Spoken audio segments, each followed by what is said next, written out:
Hi guys, this is Klazart and I've got Cholera alongside me and we're going to be commentating on the MSL finals. This is going to be huge. This is Jaedong versus ForGG. Not exactly the finals everyone had anticipated, but nevertheless, hopefully we'll have some epic Starcraft in store for us today. We've got the Zerg champion for the moment against the upset Terran, who's been just tearing up established pros in his path and breaking all predictions. And on top of that, this is an inter-clan battle, or intra-clan battle, because both of these guys are in the same clan, and the first match is going to be on Colosseum. I've got Cholera alongside me. Cholera, you're not as excited about this as you would be about Flash versus Jaedong, are you? No, I have to say I am not as excited as I would be about Flash versus Jaedong. However, I have to say I'm going to be excited about Lee Jaedong. In my views, tearing a new one from 4GG. I think he's going to end this spoilers reign of just terror over established players. I mean, Jaedong is not Flash. I think Flash is in a little of a slump. I'd say that 4GG won the series against Flash mainly because he studied Flash's game very, very well and came up with very good counters against Flash's fast expanding builds. But I'm not sure how he's going to be able to do against Jaedong, who is very unpredictable and who's just torn every single player apart on his ways up. And I believe he's had a tougher road up, to be honest, passing through Hwasun especially. How do you think, what are your predictions about the series? And my official predictions are 3-1 Jaedong. I think he's going to lose on Tiamat, which is pretty Terran favored, but I predict he's going to win on Colosseum and Nethel, and then Athena in Game 4.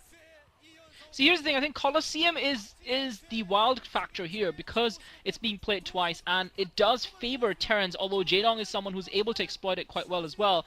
I had this in my predictions. I had it down as 3-2 win for Jaedong, just barely edging it. But I think it's going to be close either way. It looks like we're almost about to get started up. Looks like the countdown's about to start very soon. Here we go. 5, 4, 5, 4, 3, 3, 2, 2, 1, 1. 0. All right. So we're starting up. This is the finals. This is game 1. This is on Colosseum. Looks like cross-map position starting up. We've got 4GG at the top right-hand corner of the map at the 1 o'clock position, and Jaedong at the bottom left-hand corner of the map in the 7 o'clock position. I have to say, I'm a little bit annoyed at 4GG because he's taken the chocolate out of my hot Texas chocolate fudge pudding with chocolate ice cream and chocolate sauce, and 4GG has taken the chocolate out of that for me. That would have been Jaedong versus Flash, although maybe we might get to see it in the GOM TV Intel Classic, who knows. But nevertheless, I am a little bit annoyed. I think this is highly unpredictable because Jaedong is the kind of player who can surprise his opponents. 4GG is the kind of player who does rely a little bit on his preparation, and you know, we saw what July did in the OSL finals, and we saw what Jaedong did to Hwasun with that 4 pool. So we know Jaedong is not averse to catching his opponents off guard and doing something crazy to catch them by surprise and taking a big risk and throwing his opponents off their game. At the same time, 4GG seems to be very hard to flap. He doesn't seem to be the kind of person who would flap under pressure. It looks like he's going to start off by blocking his chokes. We might be in for a longish game here. Looks like 4GG, and I think that's a smart move to do if he's looking to fast expand to start out with on Colosseum. I don't know why Flash didn't do that versus him. But anyway, I have to say, I think it's impossible to predict this. Yeah, I think it is difficult to predict because both players are fairly unpredictable, and we're seeing a 9 pool from Jaedong actually an overpool from Jaedong, so certainly not the standard Zerg versus Terran build here. And I'm not sure if this is going to be in his favor because he is so far away from 4GG. We'll have to see if he manages to catch 4GG off guard, but 4GG has actually walled himself in. Overall, I think 4GG is the one who has to show himself to be a little more creative in this series actually, because Jaedong has just shown himself to be such a dominant player in the late games, and also in the early games, but and Jaedong's so hard to rush also. But 4GG, I think, needs to do something different. Perhaps we'll see some sort of different build here on Colosseum. We actually have seen some Terran players go mechanized against Zerg players on Colosseum because of the easy access to 2 gas. So we'll see if 4GG decides to do something like that with this wall. And of course, you could just go in and go for a fast expand here off of 1 barracks that, of course, is a standard Terran versus Zerg player. Just going over statistics a little bit, Lee Jaedong in his lifetime statistics is 63% Zerg versus Terran. Park Ju-soo, or 4GG, is 65% Zerg percent on. Wow. Oh my goodness! Jaedong is planting a creep colony right in front of 4GG's base. So never mind, Jaedong is not playing a standard game. He's got Zerglings on the way. Oh my goodness, I don't know what 4GG can do about this. Looks like he's putting a bunker on his ramp here. He's got a lot of SCVs coming up, and this is absolutely out in the ordinary, and it's brilliant for Jaedong to come up with this this interesting use of the neutral creep here. Yeah, I think Jaedong is actually going to get owned right about now because 4GG responded with the perfect counter, using the cliff to put that bunker up above the Sunken. The Sunken can't even see the bunker, and it can't hit the bunker. So all ForGG has to do is just wait for that Sunken to die. And Jaedong, unfortunately for him, he went for that overpool strategy with the 9 pool, and it just didn't work for him because of the fact that it was cross map and ForGG walled himself in. Jaedong trying to use the Sunken, trying to get that supply depot down, using the Sunken to kill SCVs, doing some damage to his opponent's economy, but that Sunken is now going to go down, and Jaedong's rush is going to fail, and he has committed a lot of resources to that, and so now he's behind, and now he's going to be in trouble because ForGG is in an ideal position to just take the economic lead and get ahead, and Jaedong will be the one who has to do something creative. And I think that's an interesting comment that you made. You said Jaedong now starting up an expansion at the top left-hand corner of the map, as well as starting up an expansion, so he's going all out now, trying to counter-expand, realizing that he's a little bit behind ForGG. He's going to be up to ForGG to scout this. ForGG taking his natural expo now, but Jaedong looks like he's taking the natural expo off the 11 o'clock base as well. ForGG also putting the refinery up in his main. But yeah, Jaedong, you made an interesting point that ForGG was the one who needed to be creative because Jaedong is so hard to rush, because he's such a good player. Yet Jaedong was the one who decided to take the risk with that overpool. And while that worked for July, that was the exact strategy that July used on this map. And you could see Jaedong was desperate to get that early scout in, and that's why he was sending those drones out. But unfortunately for him, this is the risk when you go for such sort of builds. The problem is that if your opponent ends up cross map, or if the opponent walls in, you're in trouble. And Jaedong is now behind in the first game, and it's basically up to ForGG to lose this. Yeah, I am very surprised, very, very surprised that Jaedong have went for that strategy, this crazy putting that sunken colony at the front, at the neutral creep, because I've never seen that done in a pro game before on Coliseum, although the possibility was always there, given that there was creep there. But I think it's mainly for defensive purposes. I never heard of it being used for offensive purposes. Certainly creative, but I'm not sure if it was necessary. Jaedong is at his best, in my opinion, when he's playing the complete consummate macro game, when he builds just 2 Zerglings to kill the scouting SCV or probe, and then he just concentrates on drone production and getting his 3rd expansion up, and just playing a very macro heavy map game. I think that is generally Jaedong's strength, and I'm just wondering, I'm just so puzzled by why he decided to go for this unorthodox move against ForGG, perhaps just trying to shake his confidence a little bit like July did against Best. But I think this is going to backfire on him, because he's given ForGG a significant lead here in the game, and ForGG's already got his factory going up, interesting enough. He's getting his 2nd gas. I haven't seen a 2nd barracks yet for ForGG. Could he be going for a mech build, Clazzart? Anything is possible at this point. These guys are completely unpredictable. The big thing I'm worried about from Jaedong's point of view is that his lair is actually up again at the 11 o'clock base, as well as his evolution chamber is going up there. So that he's really vulnerable if ForGG scouts that. ForGG has got his academy up. And that's the strange thing, that ForGG has got his academy up for the scan. I guess he really doesn't want to get caught off guard, because he realizes that Jaedong, because he's now behind, because of the fact that he got those early Zerglings, even though ForGG didn't really get a proper scout off, ForGG has an idea that Jaedong now is going to be forced to do something unorthodox, and that's why ForGG, I think, has gotten that academy up ASAP to get the comsat so that he can scan his opponent and scout, because he obviously could not send SCVs out, and he's only got, it does look like he only has the 1 Rax, and he's just producing a small group of Marines and medics from it, I guess more for defense than anything else. But yeah, Jaedong with that offensive Sunken, I'm not sure what he was thinking of. I think it was almost an instinctive overreaction that he just didn't know what to do. He thought, okay, I need to do something to break this down, or I'm going to be behind in this game. And he was right in thinking he would be behind. But I think that sort of a strategy is something that would work against a noob. It wouldn't really work against an experienced pro player. And ForGG reacted perfectly with that bunker over the cliff. It was the perfect counter to think of.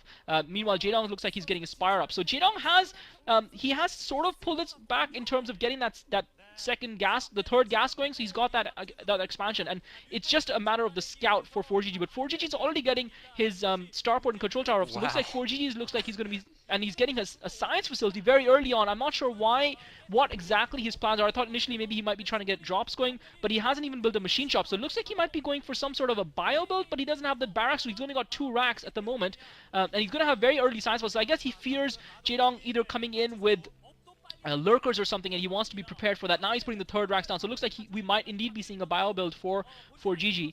Looks like he's going to be going medic marines and science vessels, and it's just a question of how early he scouts that expansion of Jaedong's. Jaedong is really spread out thin in terms of his defense.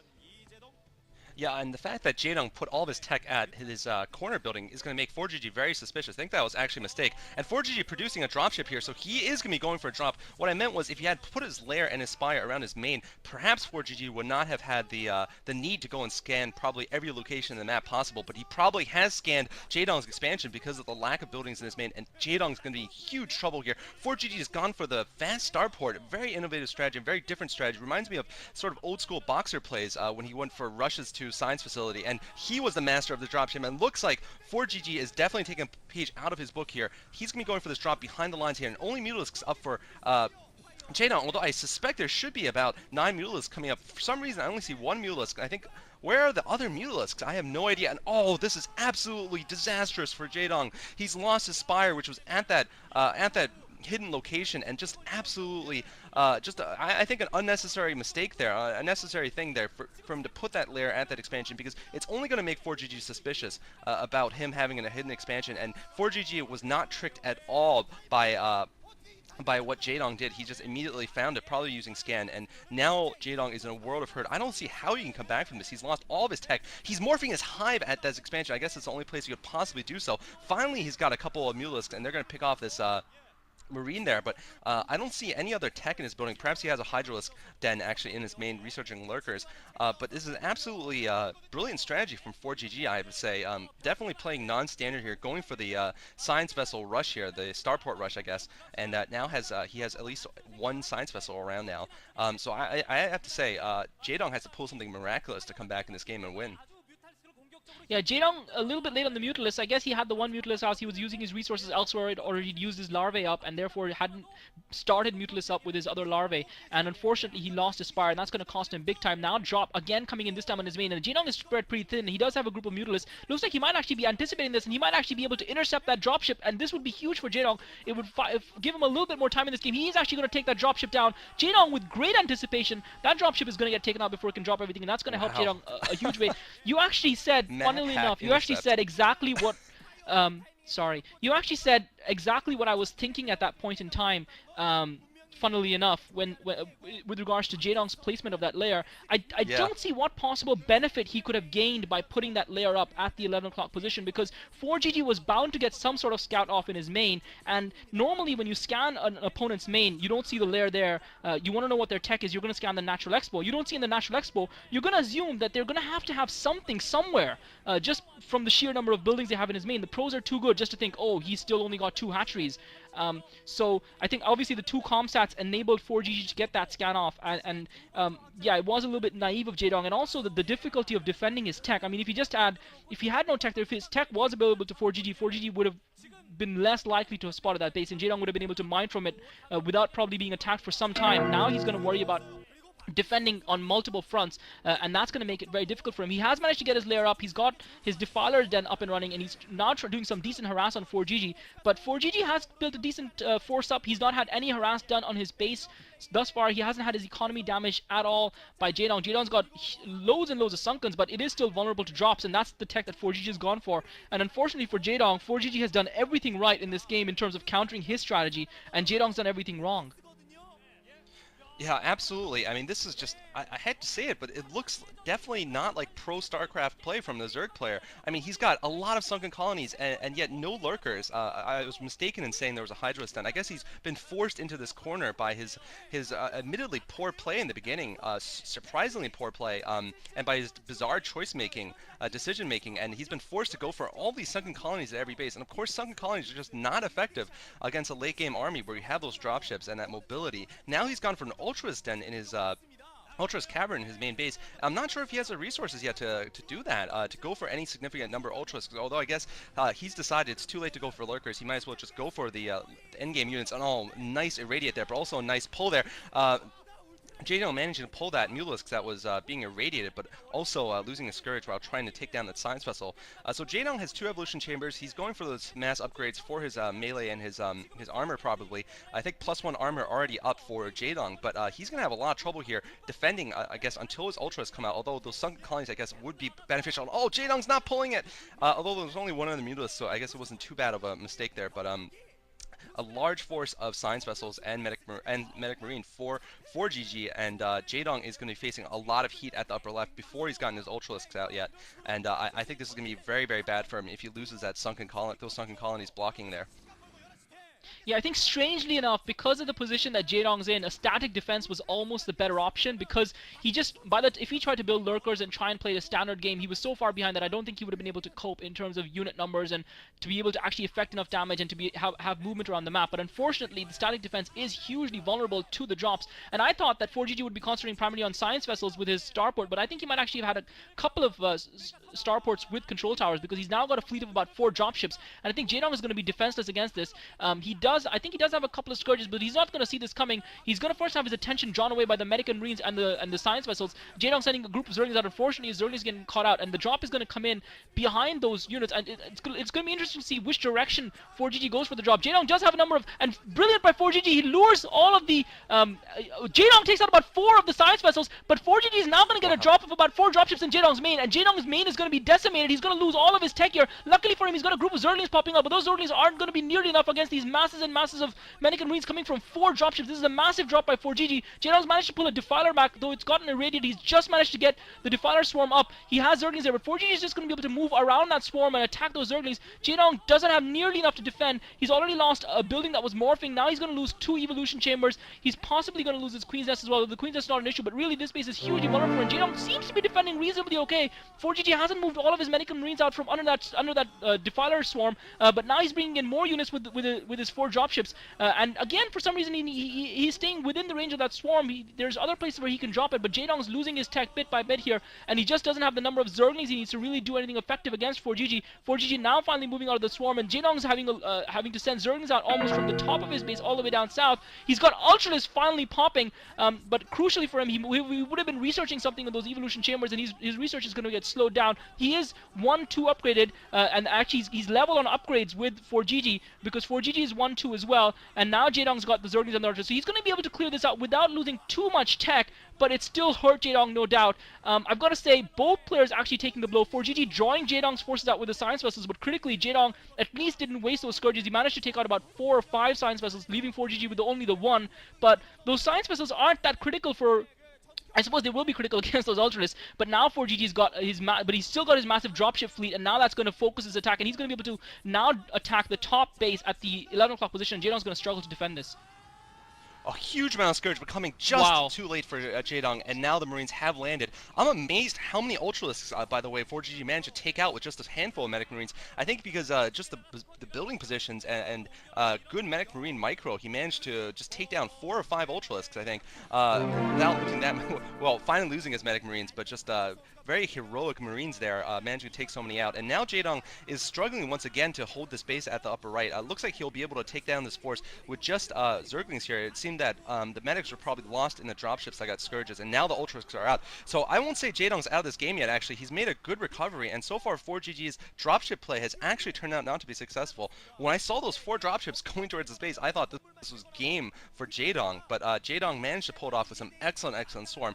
He has been fighting from behind the entire time, though, although if he can manage to contain ForGG, just shut down the dropship count, which I think he's actually done. He's definitely lowered the dropship count by now. I think he could actually pull a victory out of this because he's expanded around the map. I think he's at 5 bases total right now. 4GG is 3, and 4GG doesn't look like he's about to get any new expansions. An attack might be coming in here, although looks like just 1 Ultra getting irradiated before Jaedong pulls out. 4GG does have tanks, though, and those are going to be very strong against the Ultralisks.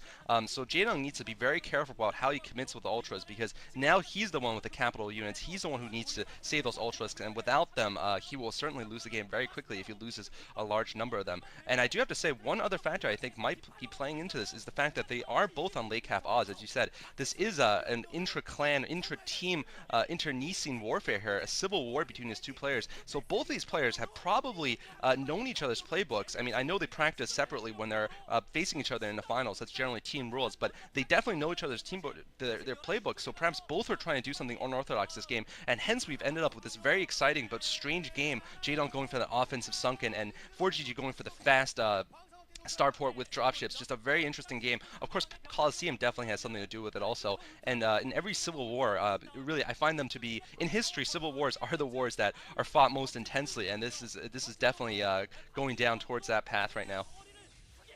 Yeah, Jaedong is in a little bit of trouble here because critically he lost his Defiler's Den in that drop. That was the key building that he lost in that drop from Yeah. 4GG. Both players did offset each other a little bit. Jaedong did a key maneuver in taking out those science vessels, and that's what allowed Jaedong to kind of stay back in this game. Then also he managed to kill those dropships. That was hero scourged by Jaedong. Jaedong now is going to actually get the Defiler's Den up. He's trying to get within range of those siege tanks, but 4GG has got a decent spread. Jaedong again with another swarm just in the right time. He needs one more Defiler swarm really to be able to break this attack that 4GG has, but unfortunately he seemed to run out of Defilers, and he's going to be forced to pull his Ultras back. I think one more swarm would have really done it for Jaedong, and unfortunately for him, 4GG had just enough things built up. There's a couple of things I've noticed in the game. The first thing I've noticed is that both players seem to be playing to each other's, or playing against each other's weaknesses and focusing on each other's weaknesses. Jaedong's weakness obviously being his tech in this case, 4GG going for the tech, trying to take it down, using the dropships to maximum advantage, trying to use Jaedong's positioning. The truth is, I don't think Jaedong has any right to be in this game right now, considering the lead that 4GG has had from the beginning and considering that the advantages that he's had. But what's kept Jaedong in this game is that 4GG's micro has been decidedly poor. The number of times he's lost units to Scourges has been much more than I've seen for any other professional level Terran Starcraft player. He's just lost dropships and science vessels to Scourges continuously. And even in that drop, when he dropped Jaedong's main, when he was trying to take that tech, he left his medic and marine sitting under that swarm for a long time, which is why a small group of Zerglings and a single Ultras or a couple of Ultras was able to effect significant damage on his forces. So despite having a superior force, his in-game and in-battle micro has been quite poor, and that's what's allowed Jaedong, because Jaedong's obviously superior in that regard, has better multitasking to actually affect. But now Jaedong is coming under the cosh because 4GG's superior macro is now starting to tell, because he's got those siege tanks. But I think the big factor for Jaedong was losing that Defiler's Den. If he hadn't lost that Defiler's Den, he would have been able to stay in this game and put some counter pressure on his opponent. But now 4GG has built up a massive force of siege tanks and Marines positioned on the cliff above Jaedong's base, and Jaedong just doesn't have the answer to break it. He needs something like Guardians at this stage. He certainly needs Defilers. He doesn't seem to be able to get enough swarms going. He needs to have Plague. He doesn't seem to get that. 4GG doesn't even have too many science vessels, and yet he's managed. And it looks like Jaedong might actually be able to just about break this attack with his Ultras, but 4GG's defense holds, and he's got science vessels coming in to back it up. Jaedong looks like he's going to try and intercept 4GG's reinforcements instead, but Jaedong really is struggling to stay afloat right now. Those Ultras are going to go down, getting irradiated by the science vessels, and I think now we're seeing the balance tilt firmly in 4GG's favor, and he's now getting into a game-winning position, and I think Jaedong's running on almost empty now. Yeah, I have to agree. 2-3 Marines, by the way, for 4GG, those are very deadly, and I have to say, I agree with you about 4GG's play not being stellar. I think Jaedong mainly lost this game rather than 4GG winning it, but 4GG definitely went for an interesting build there, and looks like he is going to take this game unless Jaedong can somehow break this contain he has around his main base. This is once again because of the fact that he's basically divided in half here. Jaedong is half his production's at the upper left and half is at his lower left here. So he can't really, I mean, it's good, I suppose, for a pincer attack, but it's also very difficult for him to bring reinforcements to his main. And once the Terran is so established in the tactical defense, as 4GG is right now, it's just almost impossible for a Zerg to break through it. I actually think that, to be honest, Lurkers might have been a better answer than Ultralisks. For the cost effectiveness, I think Lurkers are a little bit higher than Ultralisks, unless you have so many more bases in the Terran that you can really do it. And I don't think Jaedong did, but it looks like right now it's going to be a moot point. I think Jaedong, after he loses this attack, might have to GG here. It looks like he's going in here with a swarm. A couple of Ultralisks in the front here, and he manages to get a couple in, but no, looks like no, he's forced to retreat once again. And I have to say, Jaedong's Ultralisk control of this game has not been impressive at all. Perhaps I haven't seen too many games, and a play going off finally on some of 4GG's troops. I think this is too late here. I haven't really seen too many of Jaedong's games where he went Ultras, and I really haven't been impressed in this game with his control of Ultras. But regardless, what you were saying before about 4GG's skill, I agree with. He actually hasn't played a game against Zerg in since February in a pro level. Looks like Jaedong going for an attack. He might be able to clear off the troops. No, once again retreating with his Ultras. Looks like he probably will lose the remaining 3 Ultralisks he has here. He manages to pick off the tanks on his second expansion, but I don't think he's going to be able to crack this defense. 4GG really, he's in his history, although he is 65%, he's lost against players like GG Play and Luxury several times. He's won against Yarnak and Quanro, but really a mixed record for 4GG, and really I don't feel his Terran vs Zerg was this strong in this game. I think Jaedong still could recover in game 2 and come back quite easily. I do think that the beginning was really what cost Jaedong this game, and really he shouldn't have even been here at this point. Yeah, that's the unfortunate nature of Pro Starcraft. Jaedong once again trying his best to hold his defense, but now he's lost the gas at his expansion at the Natural Expo off the 11 o'clock base, and unfortunately for him, he's not able to mine there either. He's continued to fight back. I mean, surprisingly enough, he managed to clear that defense, but only because ForGG has shifted his focus to that expansion after having done significant damage to Jaedong's main. ForGG continued to pump out those dropships and affect those drops. Jaedong unfortunately seems to have run out of Scourges, and now ForGG has rebuilt his massive science vessel fleet, and he's also got a fleet of dropships, and I think that's probably what's going to end the game for Jaedong. Jaedong now trying to go in and clear out those Medic and Marines, and Jaedong has really been playing a rearguard defensive action while ForGG has been able to have zero pressure on his own base and allowed his economy to become superior to the Jaedong. Jaedong now once again bringing the Scourges. ForGG has seen those Scourges, but he's actually going to lose a couple of science vessels at least to them. He's actually, this time, it's only late in the game that he's actually started moving those science vessels to those Medic and Marines, but I think that's because he has less pressure on him right now, because Jaedong is very much on the back foot, whereas before when it was more of an even contest, then he was really losing a lot of dropships and science vessels, and that's essentially what allowed Jaedong to stay in the game as long as he did. But unfortunately, it's one of the great things about StarCraft that allows players to take gambles, but it's also one of the unfortunate things about StarCraft that when you commit yourself to any sort of strategy at the start, it does almost decide the game, and once you make a false move at the beginning, that can just pretty much end the game right there. So even though this game has lasted 23 plus minutes, it really ended in the first 3 or 4 minutes. It really would have taken a massive mistake from the Terran player to lose that game. Although Jaedong, again, I think he responded well by going for that expansion at the and ForGG looks like he's going to have another couple of dropships. Jaedong continued to get the Scourges out, and really Jaedong fighting really well, and I am hopeful for him in the following games of the series. I don't think he's not down and out. Colosseum is a map that you would have expected him to have a little bit of trouble on, and it looks like that's come to pass. He did go for a little bit of risky build, yet we saw July win with the exact same build. Maybe if the starting positions had been different, it would have been a different game, although ForGG did wall off his choke very early on, so I don't think Jaedong would have managed to break through even if he had scouted correctly. But obviously that little bit of time difference did make all the difference at the end of the day. ForGG now, Jaedong managed to get a plague off on those sciences, but ForGG now coming in for the kill. But yeah, it is unfortunate. It is partly the nature of StarCraft. Jaedong's starting build was countered perfectly by ForGG's starting build. And really, ForGG's starting build was quite clever because he was first of all walling himself in, so he was guarding himself against any sort of rush by his opponent, any sort of cheese strategy by his opponent. He's seen Jaedong do a 4-pull against Huashen, and he studied that, and looks like ForGG is now just coming to close off the game in Jaedong's main, and Jaedong has nothing left there to defend it really.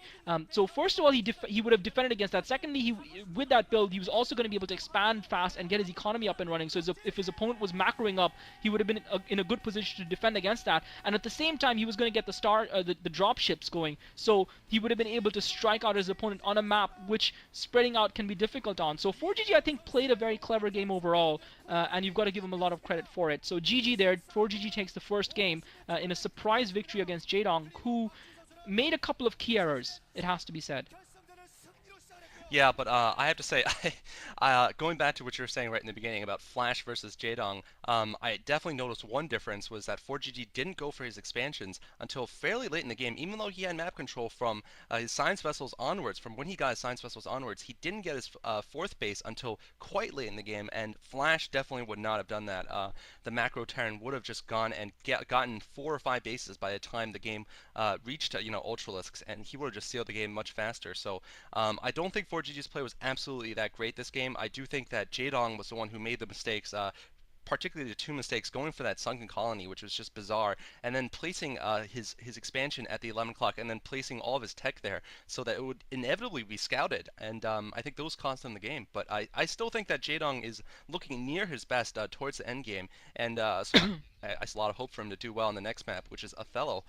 Those are pretty much my thoughts. Any finishing thoughts on the game, Klazart? No, GG. Credit to 4GG. He did well, although a lot of his micro left a lot to be desired through most of the game. But I think he earned that victory. He played solidly enough.